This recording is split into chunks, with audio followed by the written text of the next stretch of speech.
Bonjour à vous, bienvenue dans cette vidéo qui s'intitule 10 mesures à prendre après les attentats de Nice pour éviter que d'autres attentats ne se reproduisent. Alors tout d'abord, je voudrais présenter mes condoléances aux familles des victimes si elles regardent la vidéo. Et voilà, j'avais déjà fait pas une mesure, mais une vidéo après les attentats pas de Charlie Hebdo, les attentats du 13 novembre à Paris. Et voilà, j'avais expliqué qu'il y avait un certain nombre de mesures à prendre. Sans grande surprise, les mesures là que je vais proposer sont en grande partie les mêmes. Et voilà, ce serait 10 mesures à prendre. Je pense que c'est important de réfléchir à ce sujet. Alors, tout d'abord, en introduction, je voudrais préciser quelques points. Je pense qu'il est tout d'abord important de rappeler qu'il est important de rester charitable avec toutes les personnes, quelles que soient leurs appartenances politiques ou religieuses, même si elles sont un peu bobos, même si elles sont musulmanes. Et voilà, il faut pas, même si on peut leur imputer éventuellement différents torts, il faut rester charitable avec tous les êtres humains, quels qu'ils soient. D'autre part, la situation, en fait, s'il y a eu des attentats, c'est parce qu'il y a dans la situation actuelle, il y a des problèmes sous-jacents, des problèmes, mais et malheureusement, les attentats viennent nous rappeler ces problèmes-là, qu'il y a des choses qui ne vont pas. Et c'est pour ça que c'est important de changer, parce que si on ne change pas, les problèmes, eux, ils demeureront, et les signes qui viennent nous rappeler qu'ils sont là, c'est-à-dire les attentats, ils demeureront également. Donc voilà, il ne faut pas être naïf. Ces attentats sont le symptôme de problèmes inhérents à une situation, et c'est important de retirer les conclusions. Sinon, eh bien, il n'y a aucune raison comment dire, il n'y a aucune raison que ces problèmes-là ne demeurent pas, enfin leur manifestation, c'est-à-dire les attentats, ne persistent pas également. C'est important effectivement de vouloir se consoler, de vouloir exorciser en quelque sorte la douleur liée à ces événements, mais voilà, de vouloir allumer des bougies et de créer des slogans à la mode du type je suis Charlie ou je ne sais pas quoi encore. Voilà, de mettre une petite tour Eiffel, un drapeau français à sa fenêtre ou quoi que ce soit. C'est important, c'est normal, il ne faut pas blâmer les gens qui veulent se consoler parce que ce sont des moments difficiles et douloureux, mais le plus important, c'est avant tout de diagnostiquer la situation. Pourquoi ? Parce que sinon, si on ne la diagnostique pas, on aura encore 10 000 attentats. C'est pour ça que toutes ces vagues de sentimentalisme, elles sont compréhensibles d'un certain point de vue à cause de la douleur, mais elles peuvent être dangereuses si on s'arrête à si comment dire, si ça nous sert pas si ça nous empêche de nous réveiller, de diagnostiquer la situation, si c'est juste un moyen d'exorciser le diagnostic nécessaire qui a effectué, sinon ça devient dangereux. Et voilà, si ça nous conforte dans notre déni de réel, voilà, c'est plutôt regrettable. Il faut donner leur juste place à cette dimension sentimentale. C'est pour ça que saint Paul, dans la première épître aux Corinthiens, je crois chapitre 13 ou 14, enfin, je ne sais plus, de toute façon je mettrai la référence, il dit que la femme se taise dans l'assemblée d'Yahvé. C'est pas pour apprendre au pied de la lettre, c'est bien entendu, mais ça veut dire quoi? Ça veut dire que quand il y a des débats importants, des choses très importantes à saisir et des réflexions importantes à mener, il ne faut pas laisser toutes les considérations sentimentalistes et hystériques aveugler notre jugement et nous empêcher de diagnostiquer le plus adéquatement possible la situation. Voilà. D'autre part, étant donné que ces attentats sont le signe de problèmes inhérents à notre situation actuelle, c'est important de diagnostiquer le plus rapidement possible les attentats, enfin ce que viennent symptomatiser les attentats. Sinon, c'est pas compliqué, on aura encore 10 000 attentats qui seront là pour qu'on puisse se réveiller et prendre les mesures nécessaires qui s'imposent. Et le but de la vidéo, évidemment, c'est de s'épargner, c'est d'économiser ces 10 000 attentats pour qu'on prenne immédiatement les mesures qui s'imposent. Voilà, au moins qu'on en discute, qu'elles fassent leur chemin dans l'opinion publique, pour qu'on n'ait pas trop encore d'attentats à subir et qu'on puisse diagnostiquer le plus rapidement le problème et tourner la page. Alors, tout d'abord, premier élément, première mesure, il y a ces attaques terroristes, elles sont liées à un mouvement qui s'appelle l'État islamique. Et l'État islamique, voilà, c'est une entité terroriste qui est installée sur un territoire à cheval entre la Syrie et l'Irak. Bon, ça, c'est ce que tout le monde sait, évidemment. Et voilà, si effectivement on continue à tolérer l'existence de cet État, il n'y a pas de raison qu'ils ne puissent pas envoyer quelques-uns de leurs collaborateurs venir créer des attentats, venir faire des attentats chez nous. C'est pour ça que la destruction, la disparition de cet État est une mesure ultra prioritaire, donc très importante pour, comment dire, pour trouver une solution en aval à la situation. Il faudrait d'abord commencer par supprimer l'État islamique, et je ne pense pas que dans la situation actuelle, ça confirme en quelque sorte le déni, la volonté de déni des pays occidentaux, enfin des occidentaux en général. On n'est pas en mesure de lutter efficacement contre l'État islamique. On a certes des combattants au sol, comme les troupes irakiennes, les troupes de Bachar el-Assad, ou les combattants kurdes, qui de temps en temps, sur tel ou tel front, font reculer l'État islamique, prennent telle ou telle ville, mais malgré tout, ça reste totalement insuffisant, et se contenter de quelques bombardements aériens, c'est totalement illusoire. Il faut perdre ses illusions. C'est pas un État extrême, c'est pas comment dire, ils sont pas extrêmement puissants, l'État islamique. Il suffirait de créer une coalition de pays occidentaux pour qu'en quelques semaines, en quelques mois, l'État islamique disparaisse rapidement. Voilà, effectivement, il y en a qui disent oui, mais la situation est compliquée, oui, mais ceci, oui, mais cela. Le plus important, surtout vu la gravité de la situation, c'est de faire disparaître l'État islamique. Et c'est pour ça qu'il faut une coalition de pays occidentaux, une coalition terrestre. C'est le moins important parce que une coalition aérienne, c'est totalement, ça ne donnera pas énormément de résultats. Une coalition terrestre, il faut mettre les pieds faut mettre les mains dans le cambouis, si j'ose dire, et une coalition terrestre qui soit notamment menée, c'est important de le rappeler, par les États-Unis et l'Angleterre, puisque si l'État islamique existe aujourd'hui, c'est à cause de leur intervention totalement foireuse en 2003 en Irak, quand ils ont renversé Saddam Hussein, en se basant sur des mensonges, les fausses armes de destruction massive, et qu'ils ont laissé le chaos prospérer dans cette région.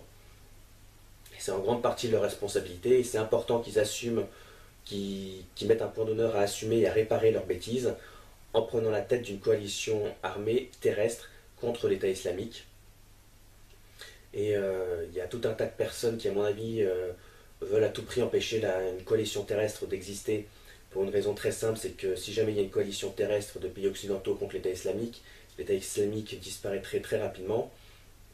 C'est pour ça qu'ils inventent tout un tas de prétextes, qui sont là en quelque sorte à vouloir, enfin, à trouver, enfin, vraiment à invoquer tout un tas de prétextes, tous extrêmement malhonnêtes pour empêcher la disparition au final de l'État islamique. Et c'est important de se demander pourquoi est-ce qu'il y a autant de gens qui essayent de nous convaincre qu'il ne faut surtout pas recourir à une intervention terrestre contre l'État islamique.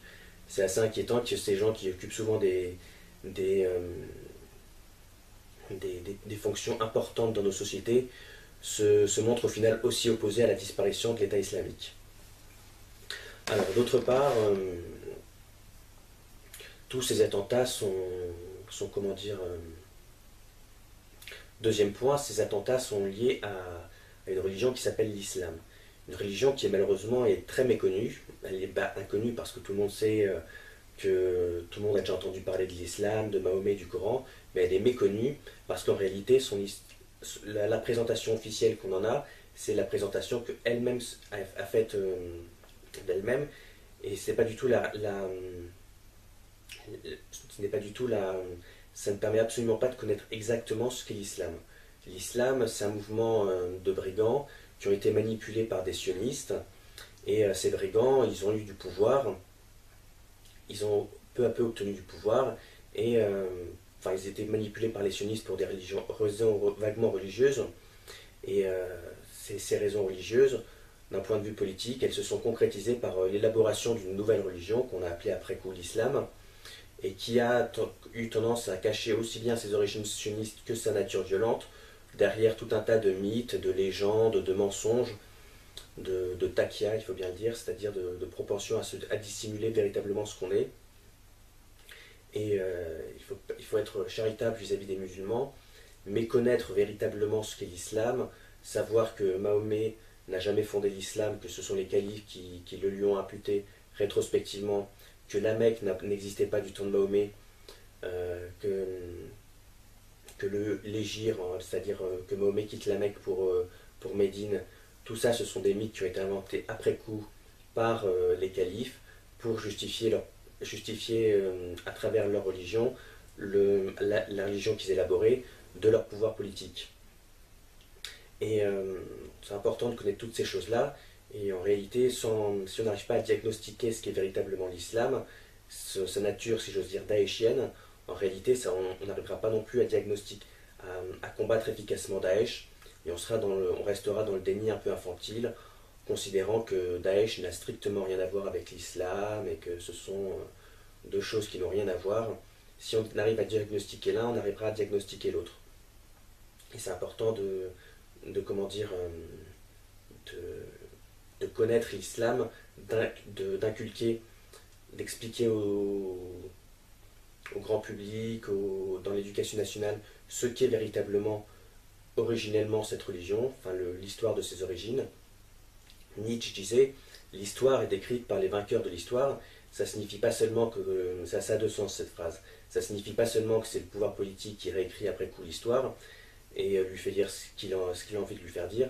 Ça signifie aussi, l'histoire est écrite par les vainqueurs de l'histoire, que si on arrive à écrire l'histoire telle qu'elle s'est réellement passée, on est véritablement un vainqueur. Alors, troisième point que je voudrais évoquer, troisième mesure à prendre, se distancer de nos alliances traditionnelles avec des pays comme la Turquie, l'Arabie Saoudite et le Qatar, qui ont une attitude extrêmement ambiguë, si ce n'est pas un soutien larvé et extrêmement complaisant vis-à-vis de l'État islamique et en général des mouvements djihadistes.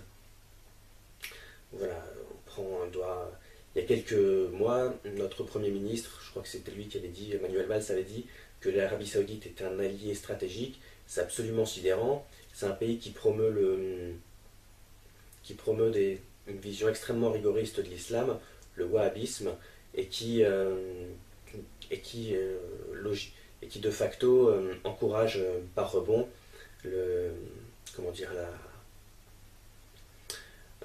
qui encourage le djihadisme tout simplement à travers le salafisme, à travers tous ces mouvements-là. Donc voilà, c'est important de prendre ces mesures vis-à-vis de ces pays-là et de leur faire comprendre que qu'on n'est pas content qu'on n'est pas du tout content qu'ils promeuvent directement ou indirectement le terrorisme, surtout qu'au final c'est nous qui en pâtissons. Donc il est important de mettre la pression et de faire comprendre à ces pays-là qu'on veut un changement radical de leur part. Alors quatrième point à exiger, à prendre, exiger une sorte de détyrannisation des pays musulmans. Les pays musulmans sont des pays dans lesquels on n'a pas le droit de manger en public lors du ramadan, même si on n'est pas musulman. On ne peut pas discuter librement de l'islam, on ne peut pas se convertir si on est musulman à une autre religion. Bref, ce sont des sociétés qui se basent sur une sorte de tyrannie collective qui est permise par l'islam, tyrannie collective. Et cette tyrannie collective, voilà, ça s'appelle. Ce sont des sociétés qui extrêmement souvent assez hypocrites, où les gens ont très peur de parler librement. Ce sont des sociétés où prévaut une sorte de terreur d'inspiration religieuse. Et il faut, et toute cette terreur, ça produit parfois des mouvements qu'on appelle terrorisme. D'ailleurs, il ne faut pas être naïf. Enfin voilà, le mot terrorisme et terreur, évidemment, ça a la même racine. il ne faut pas croire naïvement que Daesh c'est un truc sorti de nulle part, qui n'aurait rien à voir avec l'islam, qui serait gentil, etc. Voilà, le, les mouvements Daesh, c'est le fruit de l'intolérance inhérent, et tous les mouvements djihadistes en général le sont également, inhérentes aux sociétés musulmanes. Il faut bien distinguer le Daesh outside, c'est-à-dire les combattants avec leurs grosses barbes, leurs drapeaux noir et blanc, le Daesh classique, si je veux dire, ce qu'on appelle Daesh, et le Daesh inside, c'est-à-dire l'intolérance refoulée des sociétés musulmanes qui produit ce genre de phénomène. Il ne faut pas être naïf, si on veut lutter contre l'un, on est obligé de travailler également en amont et d'exiger que ces sociétés musulmanes deviennent plus tolérantes. D'autre part, on doit tout simplement arrêter d'accueillir des musulmans dans nos pays pour une raison très simple, c'est que ces gens-là imposent systématiquement une tyrannie collective à partir du moment où ils sont majoritaires. Plus ils sont minoritaires, plus ils sont en position de faiblesse, plus ils se réfugieront dans une posture un peu victimaire, un peu hypocrite, pour susciter une sorte de complaisance, une sorte de compassion à leur égard. Mais moins ils sont minoritaires, plus ils deviennent importants, plus ils se décomplexent en quelque sorte et menacent les libertés des autres personnes. Historiquement, les sociétés musulmanes comme la Syrie ou l'Égypte, ce n'étaient pas des sociétés qui étaient majoritairement musulmanes, c'était des sociétés qui étaient minoritaires, où l'islam était minoritaire, simplement grâce au pouvoir politique, puisqu'ils avaient aussi le pouvoir politique. Ils ont peu à peu tyrannisé et persécuté les autres personnes qui n'étaient pas de religion musulmane, jusqu'à ce qu'elles se convertissent. Jusqu'au XIVe siècle, la Syrie et l'Égypte, par exemple, étaient majoritairement chrétiennes, mais à force de persécuter et de pourrir la vie de ces gens-là, ils les ont poussés à se convertir au christianisme, à l'islam, pardon. Donc voilà, il faut tout simplement que on ne peut pas se permettre d'accueillir des personnes qui deviennent dangereuses à partir du moment où elles sont majoritaires. Il faut bien se rendre compte de ça. C'est pour ça que j'ai évoqué aussi le point précédent d'exiger la détyrannisation des sociétés musulmanes, puisque à partir du moment où chez eux ils sont plus dangereux, il n'y a pas de raison qu'ils deviennent dangereux chez nous, et on pourra continuer à les accueillir. Simplement, s'ils sont dangereux chez eux, il n'y a aucune raison qu'ils ne deviennent pas dangereux chez nous, une fois qu'ils sont majoritaires. Et malheureusement, il faut bien le constater qu'ils deviennent de plus en plus nombreux. C'est important de faire en sorte que cette importance numérique ne puisse pas constituer un quelconque danger, en exigeant un certain nombre de libertés en retour de la part de leur pays d'accueil pour leur faire comprendre qu'il y a des points sur lesquels on ne peut pas transiger. Alors, d'autre part, il faut faire preuve de... Alors ça va être un point un peu polémique. Faire preuve de pédagogie et de charité avec les musulmans. On leur explique en quoi? On leur explique tout simplement que si on exige toutes ces choses-là, c'est parce que la situation n'est pas bonne, et que eux-mêmes, en promouvant l'islam, c'est notre devoir de leur expliquer ce que c'est que l'islam, et en quoi le Daesh constitue, et l'islamisme en général, constitue le véritable islam, et en s'imaginant le contraire, ils sont soit hypocrites s'ils savent que c'est pas vrai, soit ils se font les idiots utiles de Daesh. Et notre but, c'est de leur expliquer faut leur expliquer à ces gens-là que Daesh, l'islamisme en général, c'est le véritable islam, et que la meilleure chose qu'ils puissent effectuer dans le cadre pour servir le bien commun, c'est de quitter l'islam. C'est pour ça d'ailleurs que j'ai fait une vidéo qui s'intitule Le meilleur moyen de combattre Daesh, c'est de quitter l'islam.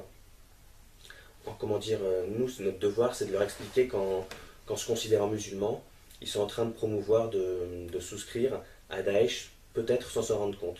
Et que voilà, c'est notre devoir de leur expliquer ce qu'est l'islam, pour voir ce qu'ils ont véritablement dans le ventre. Est-ce que ce sont des hypocrites, ou est-ce que ce sont des idiots? C'est pas du tout une tare d'être un idiot, surtout que l'islam c'est quand même une religion qui a bien manipulé son histoire, et forcément les gens qui y croient. et qu'en réalité ils se font juste l'idiot utile d'un mouvement qui est intrinsèquement violent, et voilà, c'est important de savoir s'ils sont des islamistes, et qu'il va falloir en quelque sorte qu'ils vivent avec ça. Enfin, il faut être charitable bien entendu, mais bon, en étant musulmans, ce sont des complices plus ou moins conscients de Daesh, et notre devoir à nous, c'est de leur expliquer de la façon la plus claire possible pour qu'ils arrivent à mieux se positionner, pour qu'on sache véritablement qui ils sont. Alors, septième point que j'aimerais également évoquer, voilà, c'est qu'il faut rappeler aux musulmans, c'est dans la lignée du précédent, que responsabiliser quelqu'un, c'est pas vouloir l'humilier, c'est au contraire l'estimer. La liberté, c'est quelque chose qui implique un sacrifice, le sacrifice de ses propres intérêts, de son propre ego, au nom du bien commun. Sinon, voilà, ça c'est comment dire, ça c'est une attitude d'homme libre, de penser d'abord au bien commun, à ce qui est vrai, plutôt que de faire prévaloir ses propres intérêts de façon un peu hypocrite, de façon misérabiliste. Ça, c'est une attitude d'esclave qui n'est pas capable de comprendre que l'intérêt commun prévaut sur son propre intérêt. Voilà, donc responsabiliser, c'est estimer, ce n'est pas humilier. D'autre part, alors, huitième point que je voudrais évoquer également, huitième mesure à prendre conscience de la manipulation sioniste dont sont, comment dire, que les musulmans, comment dire, ont tendance à accepter de façon un peu facile. Ils ont tendance à être infantilisés et déresponsabilisés par des groupes sionistes, on va dire. On va pas nommer de personnes ou faire une chasse aux sorcières, mais bon. Ils ont tendance à être infantilisés, déresponsabilisés par des gens qui leur disent qu'ils n'ont absolument aucune responsabilité, que ça n'a rien à voir avec l'islam,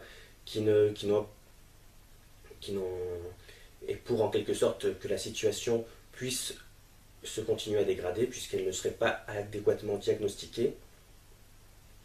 Il y a également, et ces mêmes personnes n'attendent qu'une seule chose, c'est qu'il y ait des catholiques qui pètent un peu les plombs et qui commettent des actes répréhensibles pour pouvoir mettre sur un pied commun les deux religions et voilà, assimiler catholicisme et islam de façon à ce qu'on empêche véritablement le diagnostic adéquat de la situation, qu'on se rende compte qu'il y a un mouvement qui est intrinsèquement violent et que l'autre, ce sont juste une sorte de dérive qui n'a rien à voir avec sa nature foncière.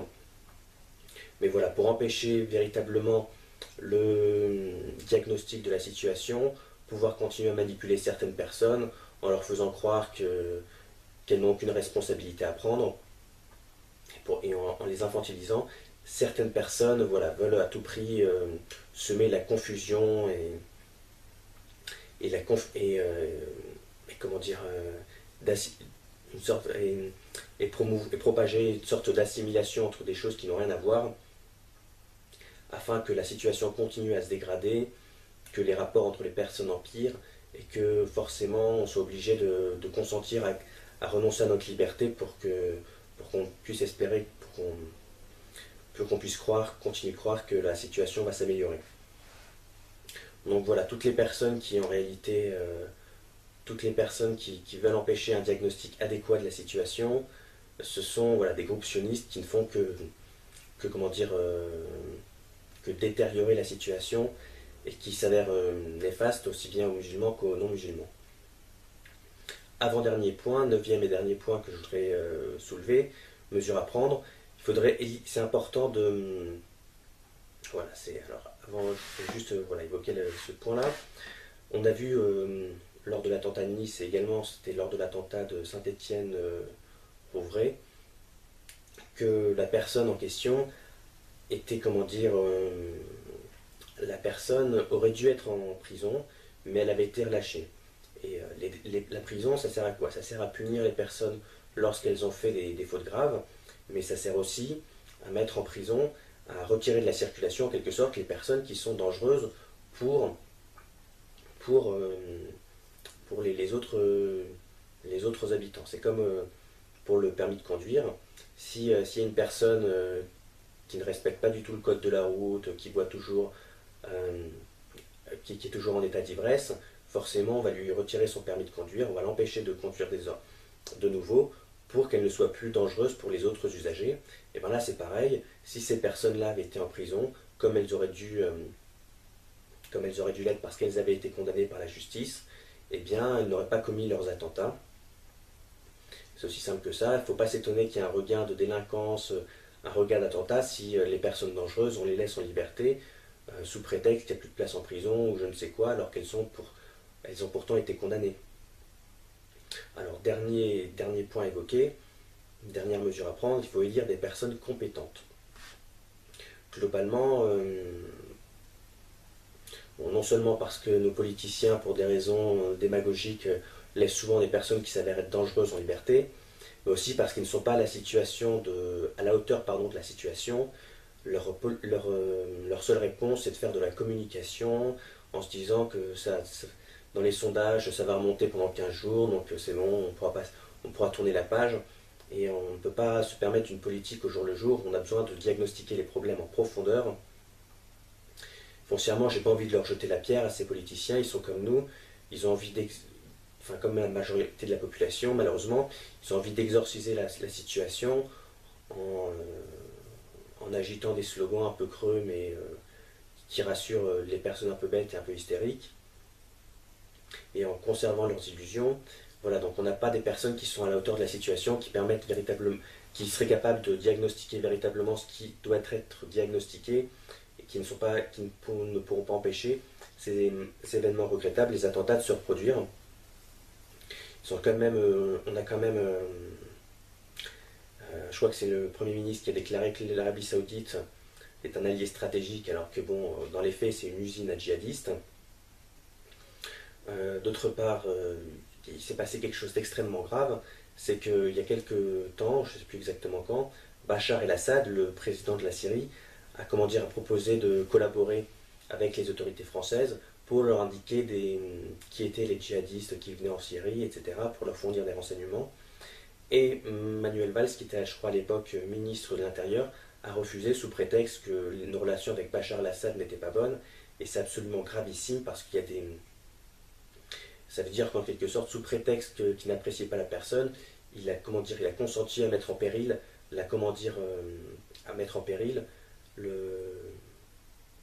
la sécurité intérieure de la France en refusant d'être prévenu des allers-retours des djihadistes. C'est absolument scandaleux, c'est extrêmement grave, et il faut quand même bien se rendre compte que c'est peut-être le scandale peut-être de la décennie. Il a il a mis en péril de façon extrêmement délibérée, de façon extrêmement consciente, la sécurité intérieure de la France, sous prétexte de diplomatiquement correct, sous prétexte que ses relations avec Bachar el-Assad n'étaient pas bonnes. Et c'est extrêmement grave parce que ces gens-là sont avant tout là pour servir le bien commun, et la sécurité, ça fait partie du bien commun des Français.